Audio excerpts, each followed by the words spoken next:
Bonjour à tous, bienvenue dans Ça fait l'actualité, votre émission qui s'apaisantit sur le factuel en termes d'actualité politique, sociale ou encore dans d'autres domaines. Cet après-midi, nous allons parcourir une actualité brûlante, celle qui fait référence à la confirmation des résultats de l'élection du 25 octobre 2025, l'élection présidentielle bien sûr, qui confirme le président Alassane Ouattara à la magistrature suprême pour les 5 prochaines années, une décision qui ouvre une nouvelle séquence politique pleine d'enjeux. Alors, quels défis attendent le chef de l'État pour ce nouveau mandat? Quelles perspectives économiques, sociales et démocratiques pour la Côte d'Ivoire pour les 5 prochaines années? On en parle dans cette émission. Et justement, pour entrer de plein pied dans cette émission, nous allons vous permettre de suivre cet élément de Siaka Kone qui plantera le décor et on se retrouve juste après. Monsieur Alassane Ouattara. La Côte d'Ivoire vient de tourner la page de son histoire politique avec la proclamation des résultats définitifs de la présidentielle d'octobre 2025 par le Conseil constitutionnel. Après plusieurs jours d'attente, le verdict est désormais connu.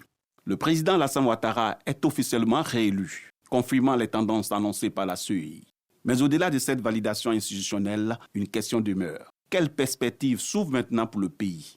La proclamation définitive marque la fin du contentieux électoral et ouvre la voie à la stabilité institutionnelle. Le Conseil constitutionnel, garant de la légitimité du scrutin, a tranché. Les recours sont clos. La légitimité du président élu est désormais reconnue au plan juridique. Au plan politique, cette étape conforte le pouvoir en place, mais révèle aussi les défis qui attendent le nouveau mandat. Réconcilier une société encore marquée par des divisions politiques persistantes, relancer l'économie dans un contexte de pression sociale et de besoins d'emploi pour la jeunesse, et surtout rétablir la confiance démocratique érodée par le sentiment d'exclusion de certains acteurs politiques. L'après-élection doit donc être une période d'apaisement et de dialogue, car la stabilité du pays repose sur la capacité de tous les acteurs à se rassembler autour de l'essentiel, l'intérêt national. En définitive, la proclamation des résultats définitifs par le Conseil constitutionnel ne clôt pas seulement un processus électoral, elle ouvre un nouveau chapitre de gouvernance et de responsabilité. L'enjeu désormais pour le président réélu et pour l'ensemble de la classe politique est de traduire cette victoire en opportunités réelles pour les Ivoiriens. Paix, justice et développement partagé. La Côte d'Ivoire a validé son choix dans les urnes. Il lui reste maintenant à transformer cette légitimité électorale en légitimité d'action. C'est fait, la Côte d'Ivoire a depuis 13h10 son président confirmé. Il s'agit du président Alassane Ouattara qui rempile pour les 5 prochaines années.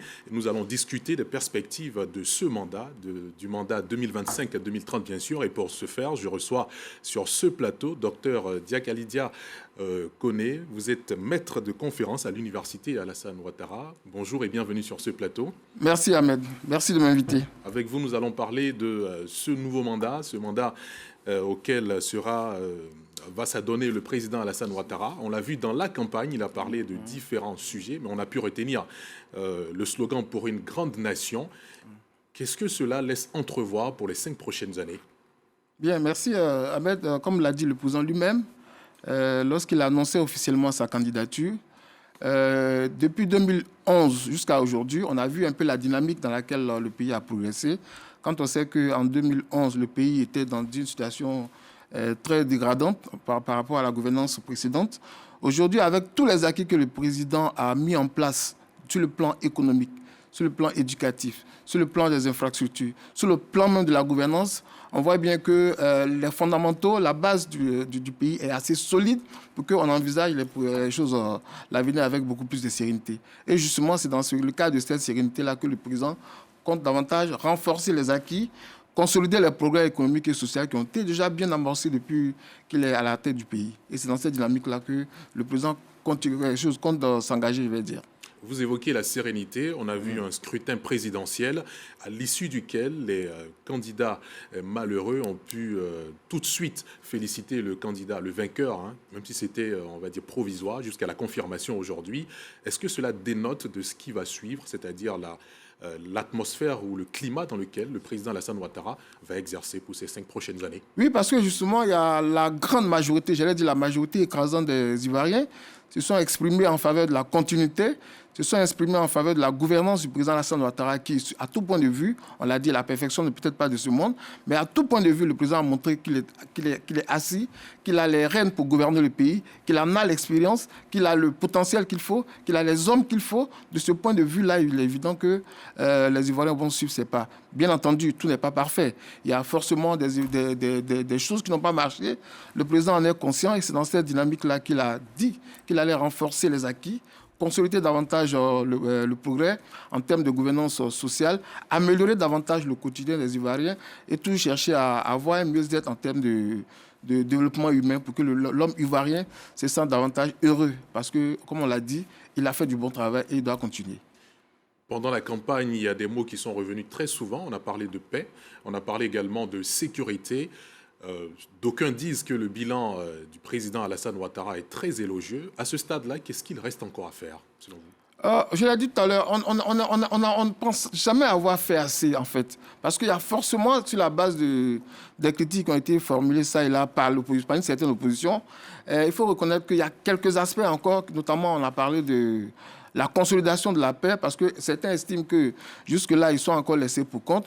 Le président a pris note, il compte davantage s'y atteler pour que la gouvernance soit beaucoup plus exclusive. Il a dit dans son programme, une Côte d'Ivoire forte, une nation forte, un pays fort. De ce point de vue-là, je pense que le président a une haute vue, une haute idée de ce qu'il entend faire, c'est-à-dire améliorer davantage pour qu'en allant, si les Ivoiriens décident qu'ils partent, parce que c'est les Ivoiriens, ne l'oublions pas assez, c'est les Ivoiriens qui, dans leur grande majorité, ont estimé qu'il a fait du bon travail et donc il devait continuer à davantage remplir pour qu'on soit plus en sécurité. Parce que n'oublions pas, il y a le défi de la sécurité qui plane dans l'espace sous-régional avec notamment le terrorisme qui est pratiquement à nos portes. Il faut donc un homme d'expérience pour davantage contrer tous ces potentiels fléaux qui risquent de saper un peu tout ce que le président a pu faire. Au-delà de la sécurité, au-delà de la paix qu'il faut à tout prix garder jusqu'à la limite de nos frontières, et pourquoi pas la promouvoir jusqu'au-delà de nos frontières, il y a également 5 autres axes que le président a développé dans son programme de campagne, parmi lesquels on retrouve la promotion des champions nationaux. On a également les infrastructures qui figurent en bonne place avec un programme très condensé. À ce niveau-là, on sait qu'au niveau de l'éducation, il y a des centaines d'écoles qui ont été construites. La Côte d'Ivoire est électrifiée à plus de 90%. Quels sont les défis auxquels, à ces niveaux-là, le président et son équipe gouvernementale feront face? Oui, les défis, il y a certains chantiers, on le sait, nous sommes tous à Abidjan, en Côte d'Ivoire ici, il y a certains chantiers qui ne sont pas totalement achevés. Je veux parler notamment du chantier de la grande voie de contournement d'Abidjan, la Y4, qui n'est pas totalement achevée. Il faut permettre au président et à son équipe dynamique avec à leur tête le ministre des Infrastructures, le ministre Amédée. Il faut leur permettre d'achever ce travail. Il faut également permettre au président de la République de terminer la tour F qui, de partout où nous sommes à Abidjan, quand on voit cette tour, on est fiers parce qu'on se dit que c'est justement ça, l'un des symboles du grand Abidjan, de la grande Côte d'Ivoire dont le président parle. Il faut également consolider le projet de métro qui a commencé depuis quelques années. Ce n'est pas totalement achevé. Et je crois qu'après la première voie, il y a une autre voie qui, de mon point de vue, doit partir d'Agnement du côté de Yopougon parce que celle qui est en cours va jusqu'au niveau de Port-Boué. Donc ce sont des chantiers qui sont encore en cours d'achèvement, mais qui ne sont pas encore achevés. Le président tient à les achever parce que c'est important et ça va davantage améliorer le quotidien de l'homme ivoirien pour qu'on se sente davantage fier d'être ivoirien chez nous. Le chantier également, il est au niveau des jeunes. Le président a bien signifié avant cette réélection que ce sera le mandat de l'alternance. Il a également parlé de promotion de la jeunesse. On sait que là, pendant le précédent mandat, le bilan laissait transparaître plus d'1 million d'emplois qui ont été créés. Quelle sera la place des jeunes cette fois-ci dans ces 5 ans de gouvernance? Les jeunes doivent continuer justement à avoir une grande place parce que ne l'oublions pas, aujourd'hui, il y a plus de 75% de la population ivoirienne qui a moins de 35 ans, ce qui est énorme. Donc, il faut vraiment donner à la jeunesse cette place-là qu'elle doit avoir parce que justement, c'est elle qui constitue l'avenir de demain. Et le président l'a dit, et je pense que certainement que ça a évolué, il a dit qu'autour de lui, avec tout ce qu'il a pu enseigner à ses disciples, il y a une demi-douzaine de cadres jeunes qui peuvent valablement assurer la relève. Donc je pense que ces jeunes-là, justement, ils continuent d'apprendre. Ils auront encore 5 ans d'apprentissage pour pouvoir mettre demain leurs services et leurs compétences au service d'autres jeunes qui, ne l'oublions pas, sont en train de se signaler ça et là, parce que pas plus tard que la dernière fois, on a vu, dans le cadre du lancement de la campagne législative à venir, de très nombreux jeunes qui aspirent désormais à des postes électifs. Ça veut dire que les jeunes sont devenus de plus en plus ambitieux, il faut en tenir compte. Est-ce que cela ouvre la voie, par exemple, à un certain pourcentage de jeunes dans le futur gouvernement, de moins de 35 ans, bien sûr, puisqu'il y aura 75% dans la Si on en fait pour les femmes, on parle de 30%, pourquoi pas pour la jeunesse aujourd'hui? Parce que quand on voit le poids écrasant de cette jeunesse-là, quand on voit la densité de cette jeunesse aujourd'hui dans le corps social ivoirien, je pense que c'est un élément important qu'il faut prendre en compte. D'accord. La jeunesse aux commandes, c'est ce qu'on espère voir dans le prochain mandat qui débute dès aujourd'hui, on va le dire, ou à la date de l'investiture avec la jeunesse. Quels sont les chantiers, selon vous, auxquels le président devrait s'attaquer dès sa prise de fonction? Dès sa prise de fonction, je pense que le premier chantier, justement, c'est davantage d'avoir, j'allais dire, ressouder davantage le tissu social. Ça, c'est un premier chantier. C'est vrai, il a fait beaucoup, il continue d'en faire beaucoup, mais il faut toujours continuer à travailler dans le sens, parce qu'on a vu ces dernières élections, certains qui ne voulaient pas de cette élection, malheureusement, parce que, il faut le dire, la meilleure forme d'expression de la démocratie, c'est par les urnes. Il faut donc continuer à enseigner, à faire de la pédagogie, à dire à l'homme que la démocratie, elle doit être participative, elle doit intéresser tout le monde, parce que nulle part dans un pays, la violence n'a servi à quelque chose. Donc le premier chantier, ça pourrait être davantage de consolidation de la paix, ensuite renforcer la gouvernance en mettant en place des institutions assez fortes. Il le fait déjà, mais il faut davantage accroître cette gouvernance, la renforcer davantage. Ensuite, il faut la promotion, il faut promouvoir davantage la croissance pour qu'elle soit inclusive et lutter, on l'a dit, contre la pauvreté. C'est extrêmement important. C'est extrêmement important. Je pense que le président va s'y atteler. Justement, vous parliez de croissance. Sur le plan économique, la Côte d'Ivoire reste l'une des locomotives de l'Afrique de l'Ouest. Cependant, certains pensent que la croissance ne profite pas à tous. Est-ce que vous pensez que pendant ces prochaines 5 années, le président de la République pourra, avec son équipe, concilier croissance macroéconomique et justice sociale? Justement, il en parle tous les jours, parce que justement, on l'a dit, certains disent non, mais on ne mange pas la route. Non, pas du tout. Parce que quand les infrastructures sont bien faites, quand on prend le cas, le prix des matières premières, pour une fois, c'est un chiffre record depuis 1960, la Côte d'Ivoire est aujourd'hui à 2800 francs le kilo de cacao, ce qui n'a jamais été fait par le passé. Tout ça, ça vous permet aux paysans ivoiriens, ça vous permet à l'homme ivoirien de vivre davantage heureux, et je pense que le président va s'y atteler comme il le fait d'habitude. Alors, ce mandat-là serait-il celui des retombées de cette croissance-là sur les populations? Oui, pourquoi pas? Pourquoi pas? Parce que le président est conscient que lorsque la croissance est bonne, lorsque le pays est fort, comme on le dit si bien avec la série des grands, le grand pays, grande nation, grand peuple, grande nation, pardon. Lorsque cela est fait, il faut bien que ça participe à l'homme ivoirien dans son individualité. Et c'est à cela que le président va s'y atteler.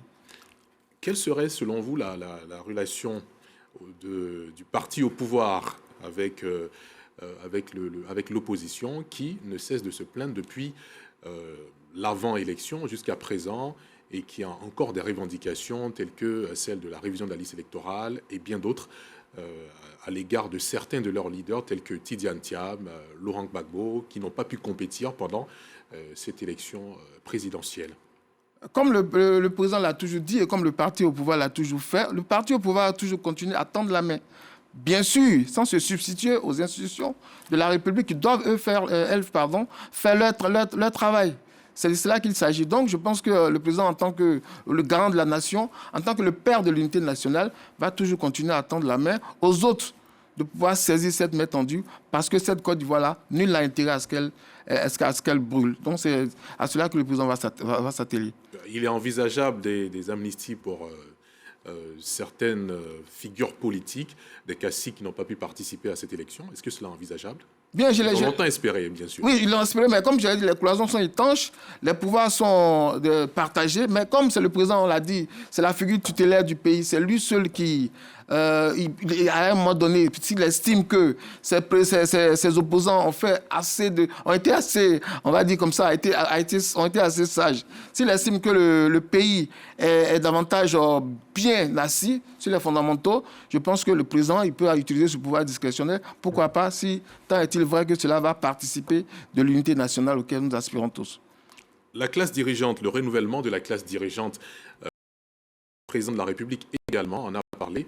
À un moment, on parlait des jeunes qui constituent 75% de la population actuelle de la Côte d'Ivoire. Dans ce renouvellement de classe dirigeante, quelle est la place de ces jeunes-là? Surtout que le président, lui, disait qu'il y a une demi-douzaine de cadres déjà. Peut-être que ça évolue, justement. C'est plus d'une demi-douzaine maintenant, certainement. Une demi-douzaine. Il y a 5 ans, en tout cas, pour déterminer qu'il y aurait soit une demi-douzaine ou plus d'une demi-douzaine en fonction de cette gouvernance-là. Mais comment vous entrevoyez cela, le renouvellement de la classe dirigeante? Oui, bon, on va dire que ça s'impose. Parce qu'à un moment donné, forcément, en tant qu'être humain, on est épuisé, on aspire à autre chose, on aspire au repos. Donc, il faut permettre à la jeunesse, elle aussi, d'assumer sa part, de jouer son rôle, d'assurer la relève. Et je pense qu'il y a, autour du président de la République, il y a quand même une panoplie de jeunes qui ont assez appris, qui sont en train de continuer à apprendre. Ceux-là, de demain, ils pourront être de bons disciples. Parce que, justement, la Côte d'Ivoire aura été assise sur des fondamentaux de ce point de vue. Donc, le président aura la latitude d'aller peut-être tranquillement se reposer enfin, parce qu'on n'a pas voulu qu'il se repose en 2025. Il faut qu'il continue. Donc, je pense qu'une fois qu'il a la certitude que ces jeunes-là peuvent assurer la relève, je pense que, tel qu'on le connaît, il ne va pas hésiter à leur passer le flambeau. Le slogan pour une grande nation, est-ce à dire que la Côte d'Ivoire n'est pas encore une nation à part entière, ou on parle là de consolidation? On veut davantage consolider, parce que le Premier ministre Begré Mambi l'a dit, il faut davantage consolider les progrès économiques et sociaux, il faut davantage renforcer les acquis qui ont été glanés depuis que le président Alassane Ouattara est à la tête de ce pays. On est en train d'arriver aux élections législatives. Dans quelques semaines. Le dépôt des candidatures a été entamé. Quel est l'horizon, selon vous, pour la classe dirigeante qui va gouverner pendant ces 5 ans et puis l'opposition? Pensez-vous que l'opposition tentera de se rattraper pendant ces élections-là et puis avoir le maximum de sièges à l'Assemblée nationale, ou on aura droit au même scénario tel que pendant la présidentielle? Je ne pense pas, parce que quand on voit déjà un peu ce qui se passe sur la scène politique, déjà on sait qu'un parti important comme le PDCI a déjà donné, j'allais dire, son accord avec l'appel qui a été lancé par le président Thiam pour que ce parti-là participe aux élections législatives. Et il me semble qu'au niveau du PPACI, ils sont en train de se concerter eux aussi pour participer aux élections législatives à venir. Parce que justement, les 5 candidats qui étaient en liste ont tous reconnu que les élections se sont bien passées. La preuve, c'est que les 4 perdants parmi les 5 ont reconnu leur défaite. Donc, il n'y a pas de raison que ces partis-là se mettent en marge du jeu démocratique. Parce que si ils ne le font pas, ils seront obligés d'attendre jusqu'en 2030. Et ce serait dommage, parce qu'en politique, ce n'est pas bon d'avoir le vide. Ce n'est pas bon d'être absent de la scène politique. Ça tue généralement les partis. Une telle fracture dans l'opposition. Aujourd'hui, on a le Front commun qui est composé du PPACI et puis également du PDCI-RDA, dont vous évoquiez la note tout à l'heure du président Tidiane Thiam qui incite les partisans à partir pour les élections législatives. Une telle fracture entre ces partis politiques, est-ce que cela pourrait permettre d'envisager un avenir politique beaucoup plus réluisant, tel qu'ils le font par demande et par revendication? Ces partis de l'opposition, là?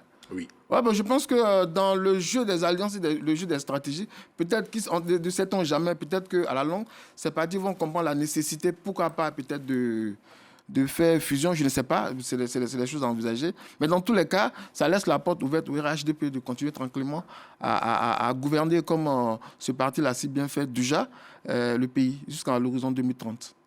Vous êtes d'accord quand l'opposition demande qu'il y ait un dialogue, pendant que le parti au pouvoir dit qu'il y a eu un long moment pour le dialogue et que les conséquences de ce dialogue-là ont dit qu'il fallait laisser les institutions fonctionner correctement, puisque la Côte d'Ivoire était à même d'assumer de par ses institutions les différents cas qui se poseraient. Est-ce que vous êtes d'accord pour ce cas de figure, ou bien il faudrait quand même redialoguer?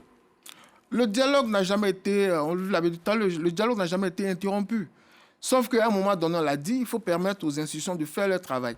Mais je l'ai dit également, le président de la République, dans son souci constant d'apaiser davantage le climat social, peut, à un moment donné, si le juge nécessaire, encore rappeler ces différents partis politiques, parce qu'on ne l'oublions jamais. Nous sommes des frères, nous sommes des sœurs, nous appartenons au même pays. Donc la table de négociation, pourquoi pas à tout moment, cette table-là peut toujours être un élément important pour davantage restaurer la cohésion sociale et permettre à l'homme ivoirien de vivre davantage heureux et en paix dans son pays.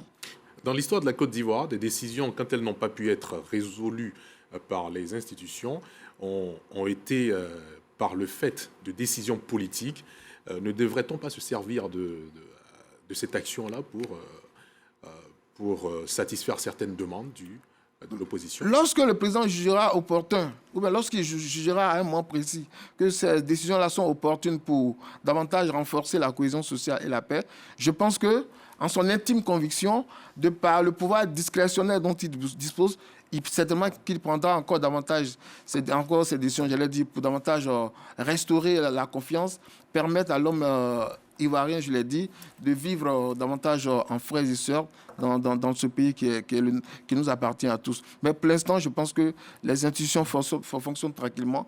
Donc il faut que chacun fasse son travail, de mon point de vue. Une élection législative avec pour issue un fair play comme celui de la présidentielle, est-ce que c'est envisageable? Pourquoi pas? Pourquoi pas? Parce que Protagoras l'a dit, l'homme est la mesure de toutes choses. Lorsqu'on le veut, on le pourra. Parce que nul n'a intérêt à ce que le pays s'embrase. Nul n'a intérêt à ce que le travail qui a été fait depuis 2011 soit davantage... On ne souhaite pas... Tout le monde a intérêt à ce que on consolide les acquis, on préserve ce qui a été déjà fait pour qu'on on envisage l'avenir avec plus de sérénité. Donc je pense que tout le monde a intérêt à ce que les élections législatives se passent très bien et qu'on n'entende pas encore ces différents actes de vandalisme et de violence qui ont émaillé ça et là les élections présidentielles, ce qui est dommage d'ailleurs. Il faut aller sereinement, permettre aux Ivoiriens d'aller sereinement aux élections législatives pour doter notre Assemblée nationale de députés qui pourront permettre au président de la République de prendre les décisions et les faire passer à l'Assemblée nationale. Les femmes sur les listes électorales pour les différentes élections sont à 30% selon les règles aujourd'hui. Mais on a du mal à atteindre ce niveau-là depuis que cela a été annoncé. Est-ce que vous pensez que cette année, les partis politiques se feront fort de permettre aux femmes d'atteindre réellement les 30% sur les listes pour les élections à venir? Je pense que c'est au niveau des femmes elles-mêmes de s'organiser davantage. Parce que quand elles sont mieux organisées, quand elles se font plus entendre en termes de compétences, en termes de présence effective sur l'échiquier politique, il n'y a pas de raison qu'elles ne soient pas prises en compte. Donc je pense que c'est à elles-mêmes d'abord de mener la lutte pour que, in fine, à la fin, les décideurs puissent les prendre en compte. On est à 30% aujourd'hui. Pourquoi pas demain passer à 40, voire à 50%? On ne sait jamais. Mais d'abord, le premier rôle appartient aux femmes elles-mêmes. Il faut qu'elles se fassent davantage voir. Elles peuvent créer leur parti politique comme les hommes le font, pour pouvoir être beaucoup plus présentes sur la scène politique, afin que ça puisse servir demain elles-mêmes à leurs ambitions. Tel que Henriette Lagou et Henriette Lagou, on a vu Henriette Lagou, on a vu Simone Gbagbo. Il y avait d'autres femmes, malheureusement, dont les candidatures n'ont pas été acceptées. Mais donc, ça veut dire que les femmes, quand elles le veulent, elles peuvent. Donc, c'est à elles de davantage se montrer sur la scène politique pour qu'elles puissent se faire davantage entendre, je vais dire.